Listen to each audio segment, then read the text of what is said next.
Hi friends, இந்த வீடியோல வந்து exercise 2.5ல fifth sum பார்ப்போம்.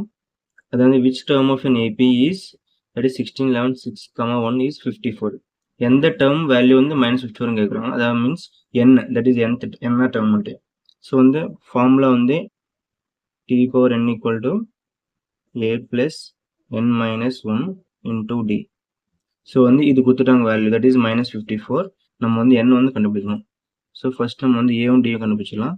A means first term that is 16. D பாத்தீங்கன்னா difference the second term minus first term. Second term பாத்தீங்கன்னா 11 minus first term பாத்தீங்கன்னா 16. So 11 minus 16 minus 5. இது வந்து D. So formula apply பண்ணலாம்.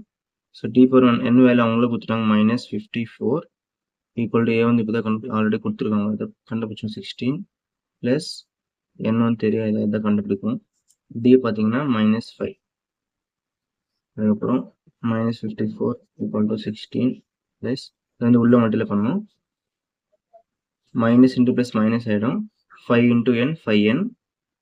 அதே மாதிரி minus minus plus 5 1s are 5. So இந்த minus n இந்த சைடில் வந்துச்சுன்னா ப்ளஸ் n ஆகிடும். Plus 5n.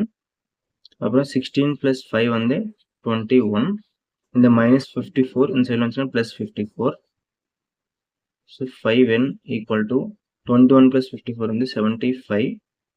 n equal to இங்கே வந்து மல்டிப்ளிகேஷன் இருக்குது. சின்ஸ் எல்லாம் டிவிஷன் ஆகிடும் 5. ஸோ 5 டேபிளில் 75 வந்து 15 டைம்ஸ். ஸோ நம்ம கண்டுபிடிச்சிட்டோம் n வந்து 15. அதான் வந்து t power n வேல்யூ வந்து that is 15th term ஓட வேல்யூ is -54. Thank you.